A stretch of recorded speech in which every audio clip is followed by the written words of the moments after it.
Mesdames et messieurs, bonjour et bienvenue dans cette nouvelle session d'information.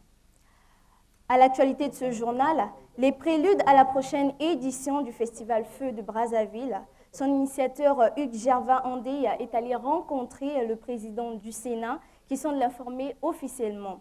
Et puis la deuxième édition de la Foire internationale de l'artisanat, ouverte par le Premier ministre, chef du gouvernement Anatole Kolini-Makosso, le 12 août dernier, a réuni plusieurs artisans venus des départements du Congo.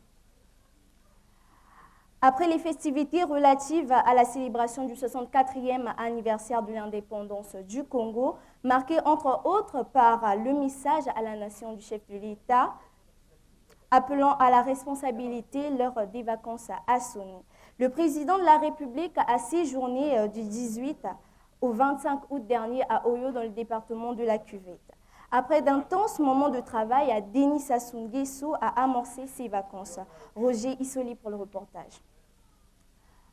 Son Excellence le président Denis Sassou Nguesso et l'ancien président du Nigeria, Olusegun Obasanjo, ont poursuivi les descentes de terrain le 22 août dernier par des visites de la laiterie d'Edou, de la Lima, du ranch de Bokanya et de l'abattoir Bambeuf. Roger Issoli pour le reportage. La ministre de l'Environnement, du Développement durable et du bassin du Congo, secrétaire exécutive de la Commission climat et du Fonds bleu du bassin du Congo, Arlette Soudan-Nonol, envoyée spéciale du président de la République, à son Excellence le président Denis Sassou Nguesso, a été reçue par le ministre de l'État, secrétaire général de la présidence camerounaise, Ulrich Mabika pour le reportage.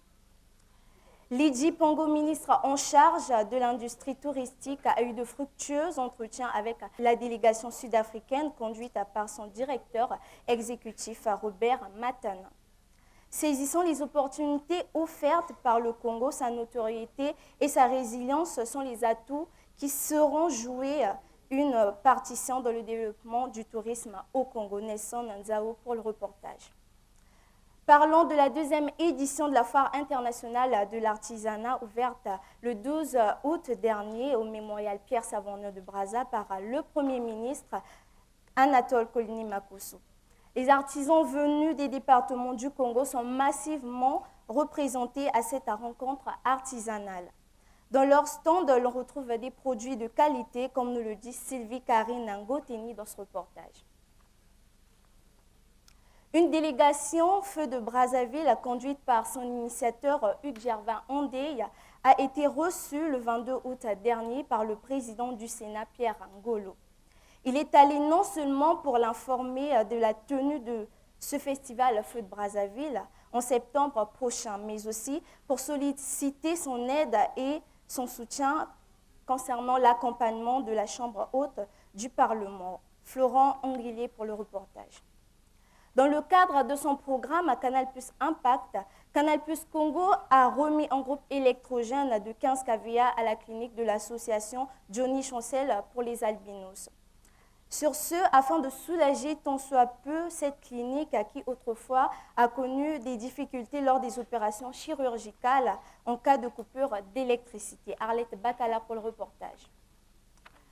Canal+ Congo a diffusé sur les antennes de Canal+ Pop la première saison de l'émission dénommée Secret Story version africaine. Et c'est Awa Sonoko qui a remporté la finale de cette première saison lancée le 15 juin. Elle a pris fin le 10 août dernier en Afrique du Sud. Dorcas Miantama pour le reportage. C'est la fin de cette édition et merci à vous de l'avoir suivi. Portez-vous bien et à la prochaine. Sous vos applaudissements, s'il vous plaît.